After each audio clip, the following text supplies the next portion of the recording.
Salut tout le monde, donc je fais ma petite vidéo update là maintenant pour vous dire que j'ai enfin trouvé mon camp de Muay Thai. Donc de base le concept c'était je voyage en Thaïlande pendant 1 ou 2 mois pour trouver un camp de Muay Thai qui soit intéressant, où j'ai envie de m'entraîner sur tout ça. Et donc au final ce qui s'est passé c'est que pendant 1 mois j'ai voyagé en Thaïlande, je suis remonté jusqu'au nord de la Thaïlande, donc à Chiang Mai jusqu'à Pai, trouvé mon camp de Muay Thai. Donc ce qui s'est passé c'est que à Bangkok je m'étais blessé, j'avais commencé à faire mes vidéos là et dès la première vidéo, boum, il y a un mec qui met un coup de genou et j'ai ma côte qui est fêlée. Donc pendant 5 semaines j'ai pas pu faire j'ai fait du sport, j'ai continué à courir, mais je pouvais plus faire de boxe thaï parce que sinon j'avais trop mal, c'était impossible de faire des sparring, mais même faire des torsions du torse, c'était impossible. Donc, ce qui s'est passé, c'est que je me suis inscrit pour courir un 10 km et c'est ce qui m'a un peu maintenu ma forme. Mais du coup, j'ai pas pu faire de sport à Bangkok, j'ai pas pu faire de gym à Bangkok. C'est pour ça qu'il n'y a pas sur ma chaîne d'épisode où je fais de la gym à Bangkok. Peut-être que, enfin, je fais de la du Muay Thai à Bangkok, excusez-moi. Donc peut-être que quand là je vais partir au Cambodge pour faire mon visa, quand je vais revenir, je vais repasser par Bangkok. Peut-être que je ferai là à ce moment-là des camps de Muay Thai à Bangkok. Mais pour cette raison, je n'ai pas pu faire des camps à Bangkok malheureusement. Donc ce qui s'est passé, c'est que je suis monté, j'ai fait Ayutthaya, Sukhothai, ensuite j'ai fait Chiang Mai, puis à Pai. Et à Pai, c'était le camp où il y avait Alban qui avait donc fait sa vidéo là, qui a grave busé, où il faisait du Muay Thai pendant 1 semaine et il combattait. Et je suis parti dans ce camp pour l'essayer pendant quelques jours, j'ai dû faire 3 ou 4 jours là. C'était sympa, j'ai bien aimé, surtout la ville de Pai qui était bien sympa. Et mais très touristique. Donc ensuite ce qui se passait c'est que je suis redescendu à Chiang Mai et j'ai commencé à faire des camps de Muay Thai. Et j'ai trouvé ce camp là, donc le camp où je me suis entraîné, ça s'appelle The Camp. Et c'est un camp qui est tenu par un ancien combattant du K1, donc kickboxing, pas Muay Thai. Et sauf qu'il a c'est un camp de Muay Thai et de kickboxing. Et je me suis dit, bon, ça peut être l'occasion de préparer un combat en Muay Thai et en kickboxing. Et je vais d'abord faire mon combat en Muay Thai, ça c'est sûr et certain. Après en kickboxing, on verra si j'ai le temps par rapport au visa, mais ça je vais le dire juste après.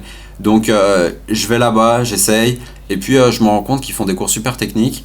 Et qu'il n'y a aucun moment où ils vont me faire des pompes, de la course à pied, ou alors ils vont me faire, comment ça s'appelle, des crunchs. Parce que moi ça me gavait un peu de faire ça à chaque fois, parce que moi ça je préfère faire dans mon coin, parce que j'ai ma progression, je sais ce que je fais, et je suis pas en train de perdre inutilement mon temps à faire du conditionnement en plein milieu d'une séance de boxe taille, alors que je préfère juste faire des drills, de faire de la technique, parce que moi c'est ce que j'ai envie d'apprendre à mieux utiliser mon corps, et j'ai envie d'apprendre à pouvoir me battre, et j'ai pas envie de faire des push-ups en plein milieu, quoi, c'est chiant.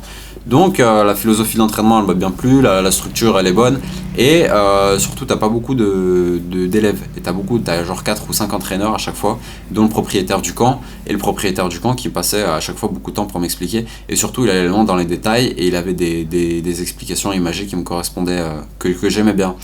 Et donc j'ai dû faire un choix. En fait, je me suis dit, bon, t'as trouvé le camp qui correspond à ta philosophie. Certes, c'est pas à Chiang Mai même, donc t'as pas beaucoup de trucs. C'est plutôt dans le sud de Chiang Mai.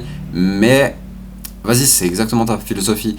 Et je me suis dit à un moment, il faut faire un choix. Est-ce que je continue à me balader à droite à gauche et je continue à me balader à droite à gauche pour trouver un autre camp, ou alors faire d'autres camps pour la chaîne, ou alors vas-y, c'est bon, je fais mon choix. Donc je me suis dit, ok, je vais faire mon choix et je vais m'entraîner là. Sauf que je dois partir au Cambodge pour faire une course à pied, enfin un trail, et après je reviens. C'est le 4 février à peu près. Et comme ça, j'en profite pour faire ce qu'on appelle un visa run. Donc tu sors du territoire de la Thaïlande, ensuite tu dois re-rentrer pour refaire ton visa, parce que tu peux pas rester en Thaïlande si ton visa il expire. Et moi, mon visa il expirait vers ce moment-là, donc ça tombait bien. Donc je dois partir au Cambodge, revenir, et je m'étais dit je commence à m'entraîner à ce moment-là. Sauf que à Chiang Mai, ça devient la ville la plus polluée du monde à partir de fin mars, avril. Et je me suis dit, ah ouais, c'est la merde, parce que si je reviens en février, on va dire le 10 février, ça me laissera que 1 mois et demi pour préparer mon combat, et c'est beaucoup trop short. Alors je me suis dit, ok, tu vas pas continuer à faire des vidéos sur d'autres camps. Surtout que, comme je l'ai dit sur mes autres vidéos, en fait, les camps, ça va toujours être plus ou moins les mêmes entraînements. Et moi, ce que je cherchais, c'était un camp technique, j'ai trouvé ce qu'il me fallait.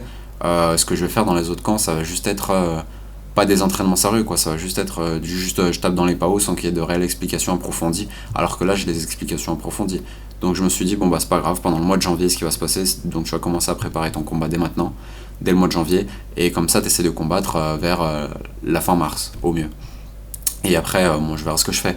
Soit je dois étendre mon visa puisque je devrais combattre vers début avril, soit je début combat fin mars. Et encore, je dis que je combats, mais il faut que je sois prêt. Si je suis pas prêt, l'entraîneur il a pas envie de m'envoyer à la boucherie. Donc moi non plus d'ailleurs, enfin quoique. Donc ouais voilà, donc c'est comme ça que ça s'est passé.